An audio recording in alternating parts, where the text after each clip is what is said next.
কিছু সাহাবী নবীজির কাছে গিয়ে বলছেন, ইয়া রাসূলুল্লাহ, ইয়া হাবিবাল্লাহ, নবী গো,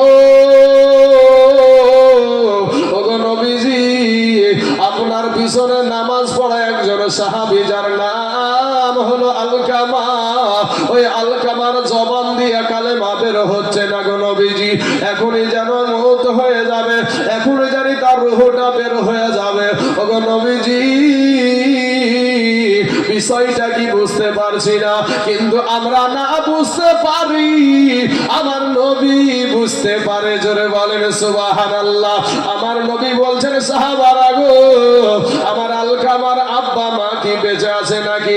বলে, আমরা যতটুকু জানি আলকামার বাবা দুনিয়াতে বেঁচে নাই, আলকামার মা দুনিয়াতে বসে বেঁচে আছে।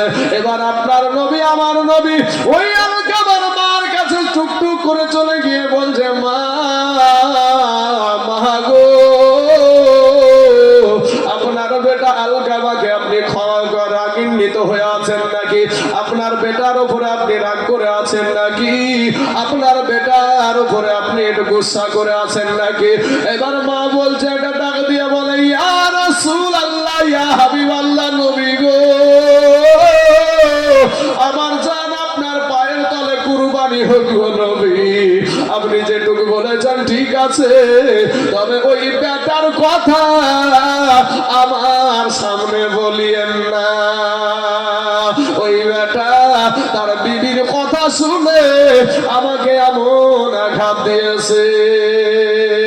আমাদের সমাজেও আছে বাবা, কবি বলছেন, পাঁচটা হালাত ঘুমাও তুমি, মায়ের নাই রে থাকার ঘর, কারে পাইয়া হইলি এত স্বার্থপর, পাঁচটা হালাত ঘুমাও তুমি, মায়ের নাই রে থাকার ঘর, কারে পাইয়া হইলি এত স্বার্থপর, ওরে যেই মায়ের লাগিয়া তুমি আইসো এই দুনিয়ায়, সেই মায়ের কান্দাইলে দুজখী হবে, সুন্দরী রমণী পাইয়া লৌনারে মায়ের খবর, সুন্দরী রমণী পাইয়া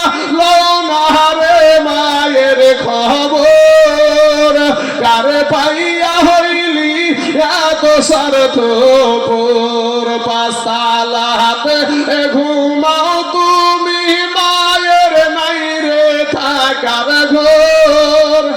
কিন্তু বাবাজি, এ সায়ার আসার পর থেকে মা বাপের রেকর্ড লিয়ার লেগে কত তাড়াভিড়া। বাপ মাকে এমনি খাতে দেবে না, আমার যেমন এ সায়া শুরু হয়েছে চাচা, বাপের নাম 2002 সালে খুঁজছে না, খুঁজছে না? হ্যাঁ, আরে বাবা রে, বাপের তখন রেকর্ড খুঁজে বেড়াচ্ছে, বেহায়া বেলাদা বেশরম, কি বলেন ভাই?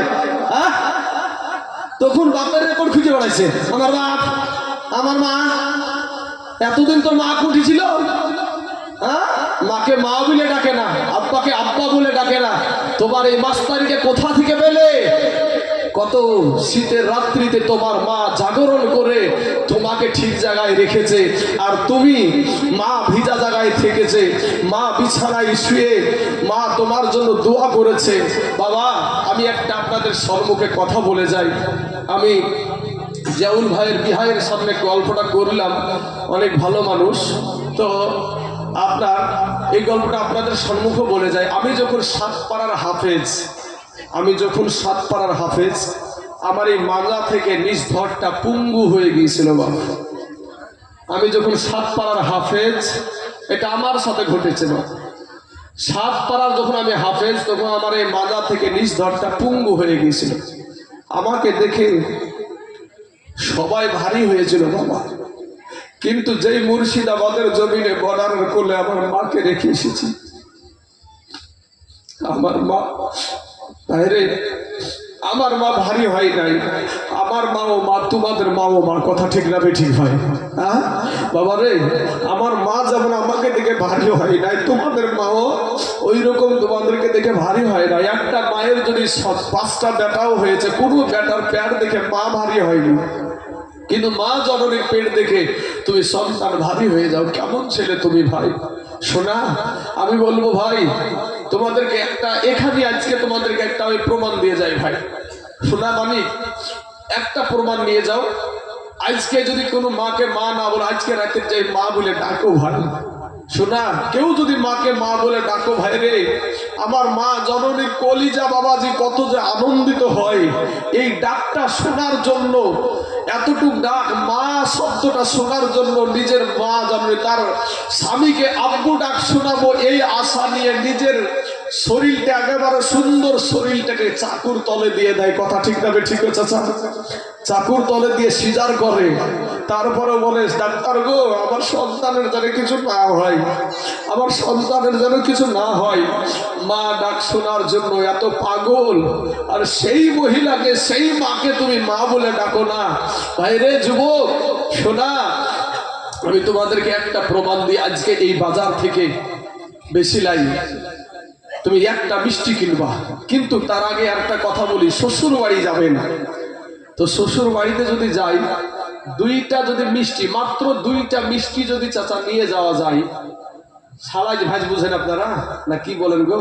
মানে বড় বিবির বড় ভাইয়ের বিবি, বিবির বড় ভাইয়ের বিবি, আমরা বলি সালাজ ভাই। আপনাদের দেশে কি বলে আমি জানি না বাবা, শালার বউ। তো শালার বউর সাথে বাবা যে আমাদের সমাজে তো এখন এরকি ঠাট্টা জায়েজ করে দিয়েছে নাকি গো?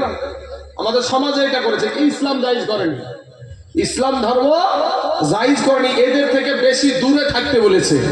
কিন্তু আমাদের সমাজে যদি বাবাজি বাড়িতে যদি জামাই আসে, আর জামাইয়ের সাথে যদি বাবাজি শালার বইয়েরা ভালো করে একটু কথা না বলে, পর্দা টর্দা করে যদি চলে, তো শাশুড়িতে বলবে আমার জামাইটি আসলো তো ভালো করে একটু কথাও বললো না, হ্যাঁ বইয়ের এত বড় কলিজা হয়ে গেছে। আছে না নাই গেছে স্যার? শুধু হাসলে হবে না, এটি ঠিক, এটি কথা বলে আমাদের সমাজে এরকম কথাই বলে। কিন্তু বাবাজি ওই দুইটা মিষ্টি নিয়ে যদি যান, তো ওই শালার বইয়ের এটাকে আপনারা কি বলেন এই জায়গাটাকে?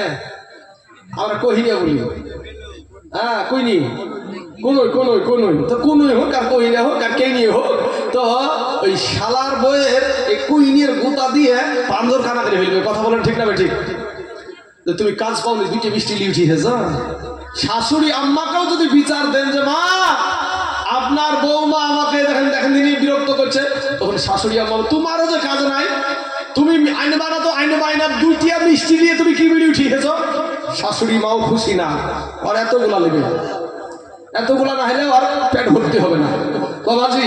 কিন্তু আপনি আজকে রাত্রিবেলায় দুইটা মিষ্টি কিনেন, দুইটা মাত্র, যে মার কাছে যে মাকে ডাক দেন, মা গো ও মা আমার পকেটে টাকা ছিল না মা, দুইটা মিষ্টি কেনার মতন টাকা ছিল, এই দুটো মিষ্টি আমি তোমার জন্য নিয়ে এসেছি, তুমি খেয়ে একটু খুশি হও। বলেন মা খুশি হবে না বেজার হবে গো? খুশি হবে। কিন্তু শাশুড়ির বাড়িতে কইনের গুতা। ভাই শোনা যুবক ও নওজোয়ান তরুণ, তুমি আমার কালেমার ভাই, তোমাদের পায়ে হাত দিয়ে বলি ভাই রে, মা বাপকে কষ্ট দিও না। ওই মা জননী বলছেন ইয়া রাসূলুল্লাহ, ইয়া হাবিবাল্লাহ, নবী গো আপনি সবার কথা বলেন গো নবী, আমার বেটা আল কামার কথা আপনি বলিয়েন না, আমার বেটা আমাকে এমন আঘাত দিয়েছে গো নবী, নবী গো আমি আমার বেটাকে আমি ক্ষমা করতে পারবো না। আমার নবী বলছেন মা গো আপনি যদি আপনার বেটাকে ক্ষমা না করেন গো মা, আপনার বেটা জাহান্নামে জ্বলবে গো মা, জাহান্নামে জ্বলবে। আপনি মা হয়ে কেমন করে সহ্য করবেন?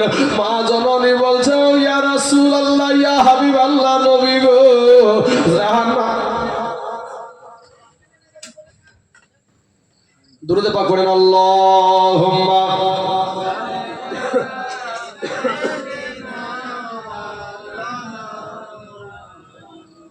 ওয়ালা আলি সাইয়্যিদিনা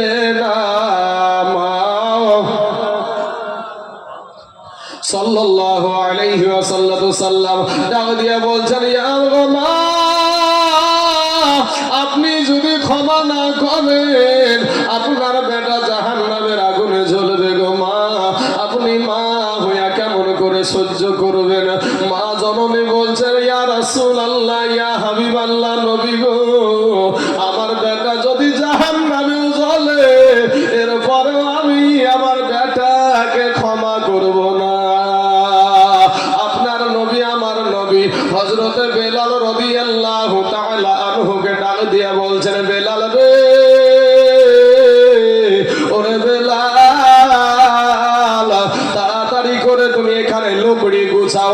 আজকে জাহান্নামে মা যদি ক্ষমা না করে, তাহলে এমনি তো আলকামা জাহান্নামে জ্বলবে।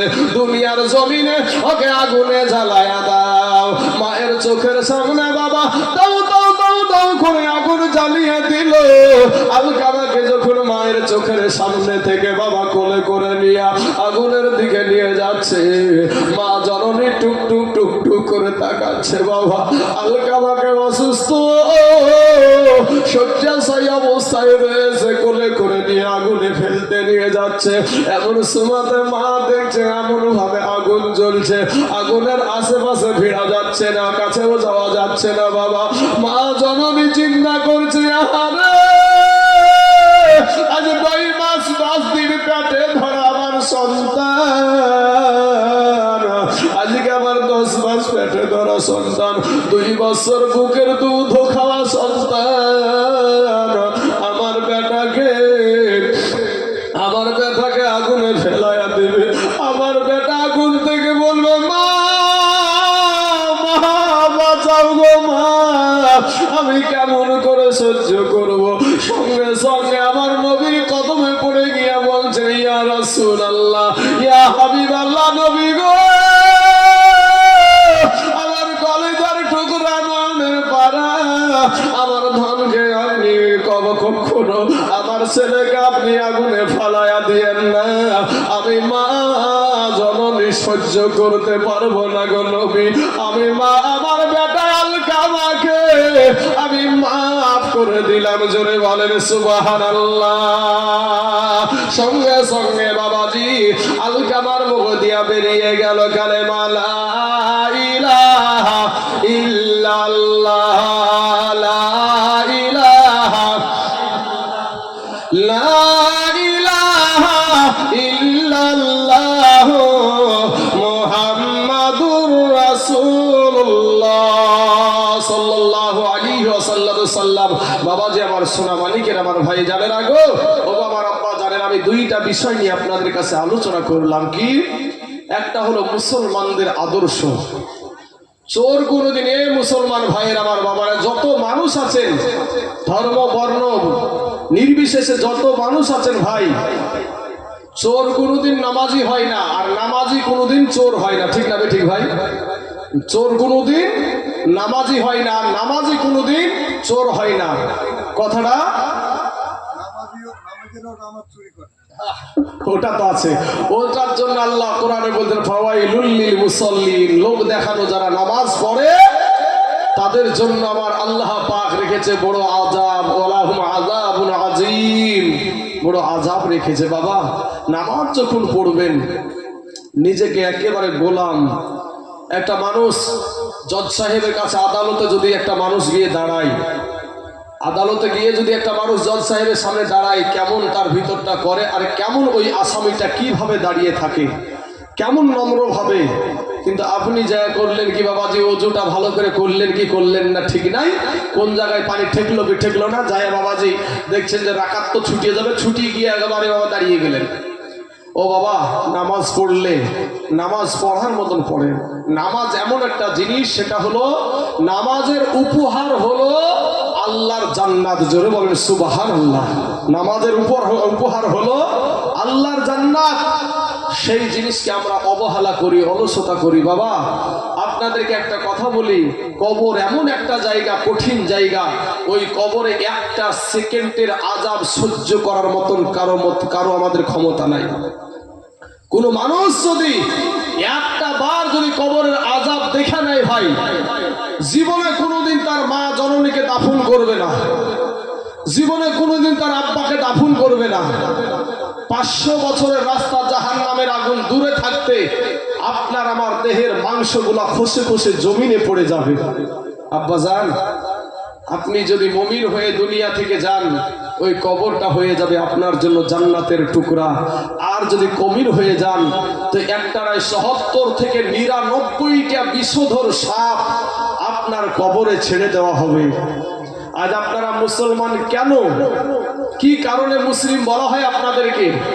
মুসলমান এই কারণেই বলা হয় যে আমরা এক আল্লাহকে মানি। কথা বলেন ঠিক না ঠিক? আমরা একমাত্র আল্লাহর কাছে আমরা মাথা নত করি। কথা ঠিক না ঠিক? তাই মিলে বাবাজি সব মাথা নত করা কি বাবাজি এক জায়গায় ভিড়িয়ে দেন না। আমাদের এখানে আমার পূর্বে একজন পীরজাদা ওয়াজ করছিলেন, কি যেন নামটা,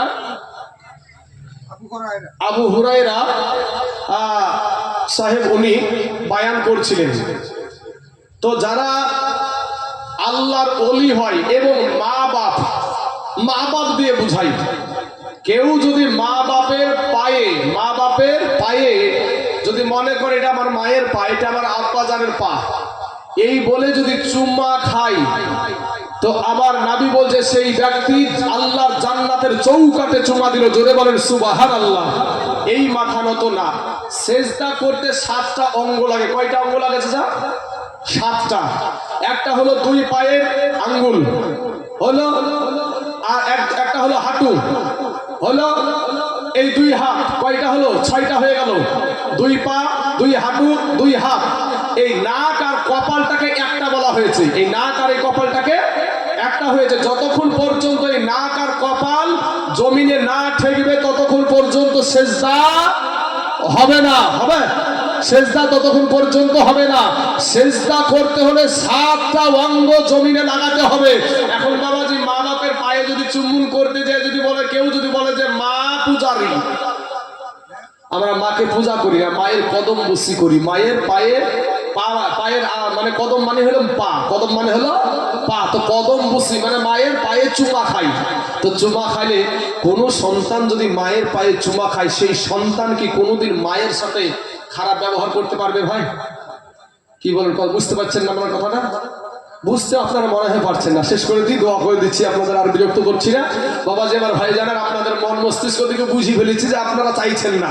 হ্যাঁ বাবাজি আমার ভাই জানেরা, তবে আপনাদেরকে বলি যে মা, এবার কোন আল্লাহর ওলির যদি বাবাজি কদম বুসি করেন, এটা আপনার ইসলামে জায়েজ আছে, কিন্তু আমরা সেজদা একমাত্র আল্লাহর জন্যই হবে। এই সেজদা কোন পীর সাহেবের জন্য নয়, কোন মুফতি সাহেবের জন্য নয়, কোন মাজারে নয়, কোন জায়গাতে আল্লাহ ব্যতীত কাউকে সেজদা করা হারাম। আল্লাহ ব্যতীত কাউকে সেজদা করা হারাম। কেউ যদি বাবাজি আল্লাহ ব্যতীত কাউকে সেজদা করে, তাহলে জানবেন সে শিরিক করলো। আর শিরিক বলছেন ক্বালা ইয়া বুনাইয়া লা তুশরিক বিল্লাহ। এ আমার কলেজার টুকরা, লুকমান বলছে এ আমার কলেজার টুকরা, তুমি আল্লাহর সাথে শিরিক করিও না। ইন্না শিরকা লা যুলমুন আযীম। শিরিক করা মস্ত বড় পাপ। এখন বলবেন শিরিক কি জিনিস? শিরিক কি জিনিস বোঝানোর জন্য আপনাদেরকে বলি যে আমার আল্লাহর মতো কাউকে মনে করা, আল্লাহর মতো কাউকে মনে করা। এখন বাবাজি আল্লাহর মতো কাউকে মনে করে যদি কেউ সেজদা করে, সেজদা তো কোনোভাবেই করা যাবে না, সে তাজিমি হোক আর বাবাজি ইবাদতি হোক, যেভাবেই হোক না কেন সেজদা করা কোনোভাবেই যাবে না। তো বাবাজি আমার সোনা মালিকেরা, সেজদার মালিক হলো একমাত্র আল্লাহ। কিন্তু বাপ আমার সোনা মালিকের, আমার ভাই জানেরা, আল্লাহকে যখন সেজদা করবেন তখন দিলখানা একটু নরম করে দিবেন, দিলটা নরম করে দিবেন। আল্লাহকে সেজদার মাধ্যম দিয়ে আল্লাহকে বলবেন, আল্লাহ আমি তোমার কুদরতি কদমে আমি সেজদা দিয়েছি, আল্লাহ তোমার যেটা ভালো হয় সেটা করো। আল্লাহ আল্লাহ গো, জাহান্নামের আগুন সহ্য করতে পারবো না। এবার আমার আল্লাহ বলে, বান্দা তোকে বড় দুর্বল করে সৃষ্টি করেছে। আল্লাহ কোরআনে বলছেন খুলিকাল ইনসানু দাঈফা। আল্লাহ ইনসানকে তথা মানুষকে বড় দুর্বল করে সৃষ্টি করেছে। জোরে বলেন সুবহানাল্লাহ। আমার আল্লাহ বলে, বান্দারে তুই যেমনি দুর্বল, তুই দুর্বল হওয়ার কারণে তোর উপরে আমার মায়াটাও বেশি। জোরে বলেন সুবহানাল্লাহ। শুধু দুর্বলের উপর আল্লাহর মায়া এরকম বেশি না বাবা, এরকম না। আমাদেরও দুর্বলের উপরে মায়া বেশি ভাই, আমাদেরও দুর্বলের উপরে মায়া বেশি। এক্সাম্পল হিসাবে বলি, একটা 20,000 টাকা দিয়ে একটা মোবাইল কিনলাম, কিনে নিয়ে এসে বাবাজি চেয়ারে রেখেছি, দুইটা আমার বেটা, একটার বয়স, কথার কথা বলছি এটা, দুইটা বয়স, দুইটা ছেলে, একটার বয়স হলো 4 বছর, একটার বয়স হলো 12 বছর। তো 12 বছর ছেলেটা করেছে কি, মোবাইলটা ফেলে দিয়ে ভেঙে ফেলেছে। বলেন ভাই, এক আধ থাপ্পড় লাগাবো না লাগাবো না? যে আমি কত শখ করে একটা মোবাইল কিনে নিয়ে 20,000 টাকা দিয়ে, আর তুই ফেলে দিলি, ভেঙে ফেললি, এক থাপ্পড় লাগিয়ে দেব। ওই একই দোষ 4 বছরের বেটাটাও করেছে। বাপ তো জানছে একে এক থাপ্পড় দিলে তার কলেজা শেষ। বাপ তখন চোখ রাঙিয়ে বড় বড় চোখ করে তাকাচ্ছে। তো বেটা বুঝতে পারছে যে আমি দোষ করেছি, আমার বাবা এর জন্য রেগে গেছে। বেটার ওই ছোট্ট বেটাটার চেহারার আকৃতিটা আলাদা হয়ে যায়, হয় না? চেহারাটা আলাদা হয়ে যায়, কারণ বাপ রেগে গেছে এটা বুঝতে পেরে ভয়ে কিন্তু সে কিন্তু আলাদা হয়ে যায়। সঙ্গে সঙ্গে মারা তো দূরের কথা, কোলে তুলে নিয়ে বলে, ও বাপ তোমাকে বলিনি, তোমার ভাইকে বলেছি, তোমার মাকে বলেছি। এরকম করে কথাটা বলি না আমরা? হ্যাঁ, তাহলে বোঝা যায় দুর্বলের ওপরে আমাদেরও মায়াটা বেশি। আমার আল্লাহ বলে, বান্দা রে আমি তোর আল্লাহ, আমি তোকে বড় দুর্বল করে সৃষ্টি করেছি রে বান্দা। ওরে বান্দা,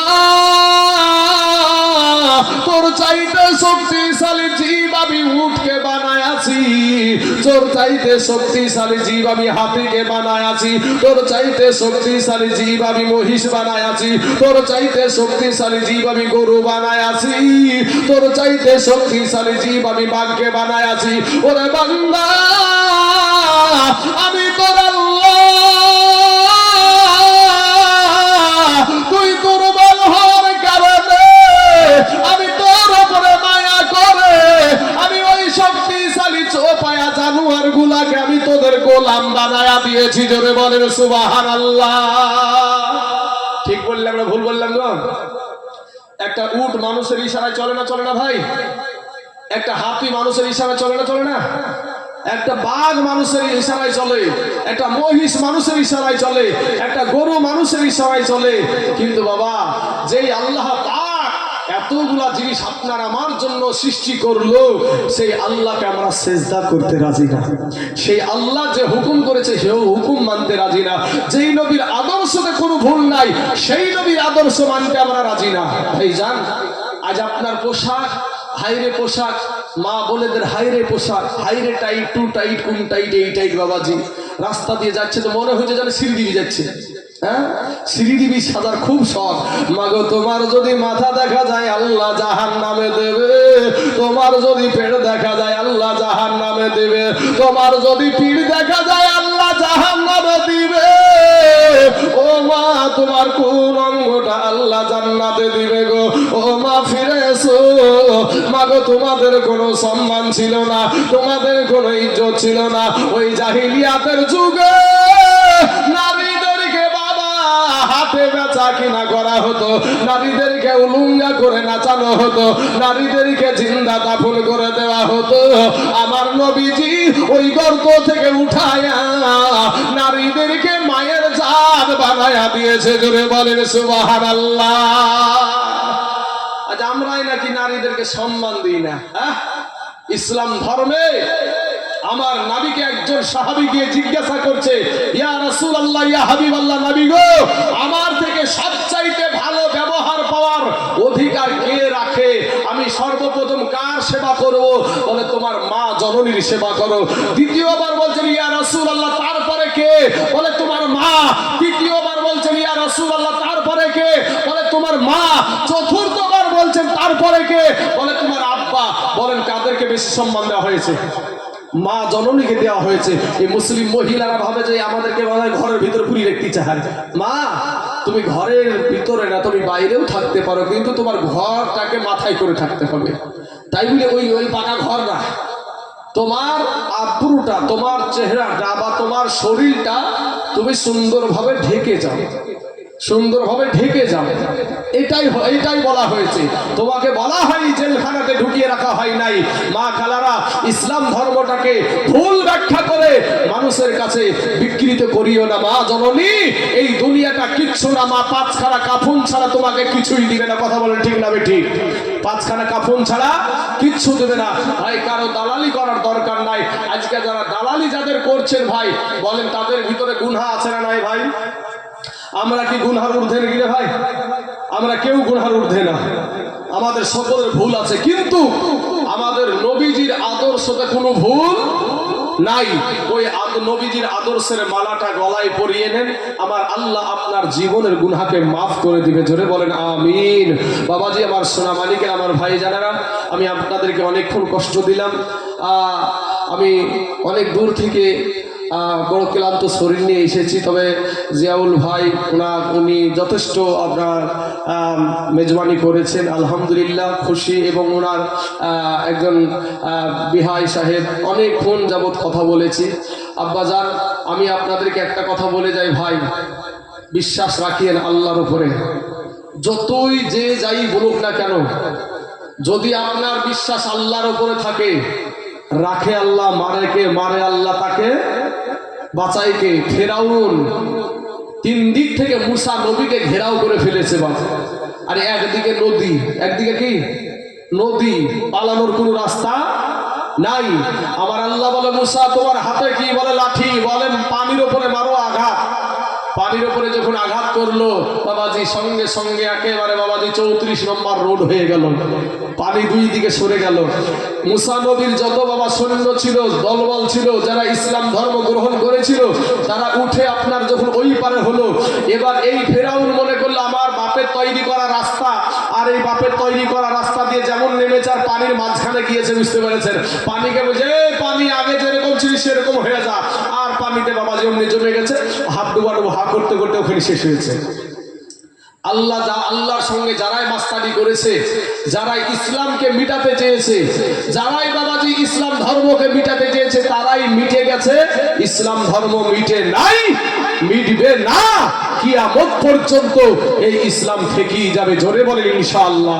আল্লাহ যেন আমাদেরকে সকলকে কবুল করে নেয়। আল্লাহ যেন আমাদের সকলকে, আমাদেরকে কালেমাওয়ালা হয়ে, নবীওয়ালা হয়ে, কোরআনওয়ালা হয়ে যেন কবরে যাওয়ার তৌফিক দান করে। সকলেই বলেন আমিন। আমি এতক্ষণ বক্তব্য দিচ্ছিলাম বাপ, আপনারা যদি কেউ যদি আমার দ্বারাই, আমার জবান দ্বারার কথার দ্বারাই যদি কেউ কষ্ট পেয়ে থাকেন, কেউ যদি আঘাত পেয়ে থাকেন, তাহলে আপনারা আমাকে ক্ষমা সুন্দর দৃষ্টিতে দেখবেন। আর একটা বিষয় বলি, কোনো দেশের বুলি আর কোনো দেশের গালি বা ভাষার মধ্যেও যদি কোনো রকমের আপনারা কষ্ট পেয়ে থাকেন, তাহলে আপনারা আমাকে ক্ষমা সুন্দর দৃষ্টিতে দেখবেন। আসুন আমার দয়ার নবীকে একটু দাঁড়িয়ে সালাম জানাই, একটু দাঁড়িয়ে যান।